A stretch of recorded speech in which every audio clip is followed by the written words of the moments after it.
শুধু শরীরের থেকে প্রাণ বেরিয়ে গেলেই মানুষ মারা যায় না। জীবনের প্রতি বিতৃষ্ণা যখন চরম মাত্রা অতিক্রম করে, মানুষের প্রতি বিশ্বাস যখন পুরোপুরিভাবে উঠে যায়, তখনও মানুষের মৃত্যু হয়। হ্যাঁ, তখন মানুষের আত্মার মৃত্যু হয়। কিন্তু কেবলমাত্র বিশ্বাস উঠে যাওয়ার শোকে একজন মানুষের টানা 6 বছর কোনো কথা না বলে থাকার একটা গল্প নিয়ে আজকে আমি সুদীপ্ত কুমার মণ্ডল আপনাদের সাথে আছি, আর আপনারা দেখতেছেন বই পড়া। বই পড়ার আজকের গল্প অ্যালেক্স মাইকেলাইটসের লেখা দ্য সাইলেন্ট পেশেন্ট। গল্পটা সংক্ষেপে বলি। জনপ্রিয় পেইন্টার অ্যালিসিয়া বেরেনসন জেলে। তাকে আটক করা হয়েছে তার স্বামীকে হত্যার দায়ে। কিন্তু যেদিন থেকে ঘটনাটা ঘটে সেদিন থেকে অ্যালিসিয়া বেরেনসন এখন পর্যন্ত কারোর সাথে কোনো কথা বলেননি। অ্যালিসিয়ার পূর্বের তথ্য ঘটে দেখা যায় যে সে আগে সাইকোথেরাপি নিত।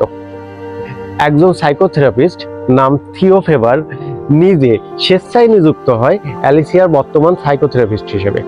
সাইকোথেরাপির প্রথম কয়েকটা সেশনে থিও অ্যালিসিয়ার সাথে শুধু নিজের কথাগুলোই বলতে থাকে।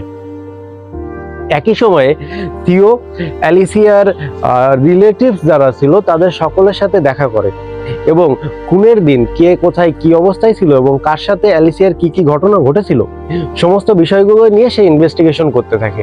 একটা ছোটখাটো তদন্ত আর কি। এই গোয়েন্দাগিরি করতে গিয়ে থিও জানতে পারে যে অ্যালিসিয়ার স্বামীর মৃত্যুতে তার সমস্ত স্থাবর অস্থাবর সম্পত্তি পাবে তার ভাই, যে কিনা অ্যালিসিয়াকে একসময় প্রপোজ করেছিল। অ্যালিসিয়ার নিজের ভাই জানায় খুব ছোটবেলায় অ্যালিসিয়ার মা মারা গেছিল এবং মা মারা যাওয়ার পর অ্যালিসিয়ার বাবা হতাশাগ্রস্ত হয়ে বলেছিল যে ওর মা কেন মারা গেল, অ্যালিসিয়া কেন মারা গেল না। এবং সেই দিন থেকে অ্যালিসিয়ার বাবার কাছে অ্যালিসিয়া নিজেকে মৃত বলে ঘোষণা করে। অ্যালিসিয়াদের এক প্রতিবেশী জানায় অ্যালিসিয়া আসলে খুন করেনি, খুন করেছে একজন তৃতীয় ব্যক্তি, যে কিনা গত কিছুদিন ধরে অ্যালিসিয়াদের বাড়িতে রেকি করত।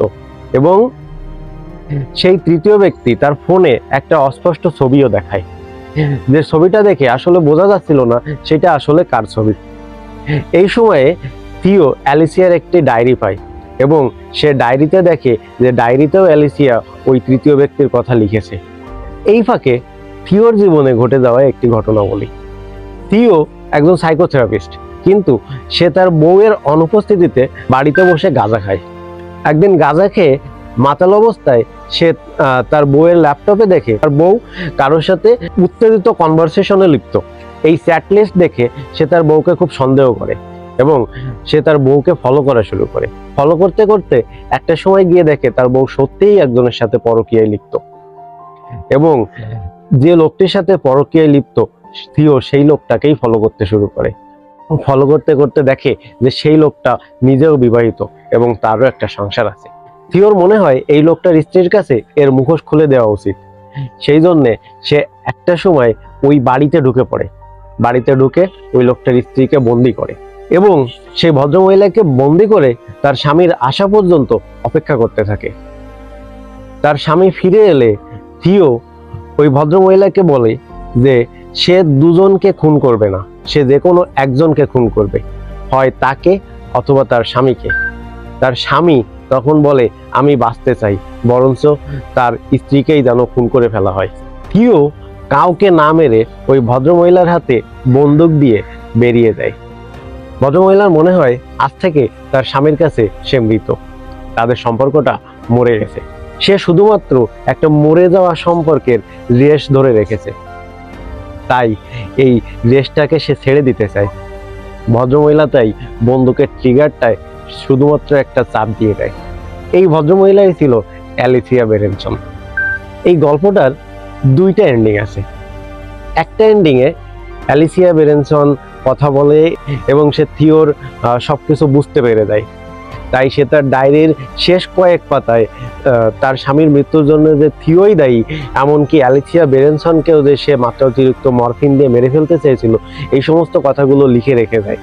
এবং মাত্রা অতিরিক্ত মরফিনের কারণে অ্যালিসিয়া বেরেনসন কোমায় চলে যায়। অন্য আরো একটা এন্ডিং আছে। একটা থ্রিলার গল্পের সম্পূর্ণটা একভাবে বলা সম্ভব না, তাহলে আসলে গল্পটা থ্রিলার হয় না। থ্রিলার গল্পগুলো মূলত এরকম হয় যে প্রত্যেকটা পাতায় পাতায় আপনাকে একটা থ্রিল দেবে।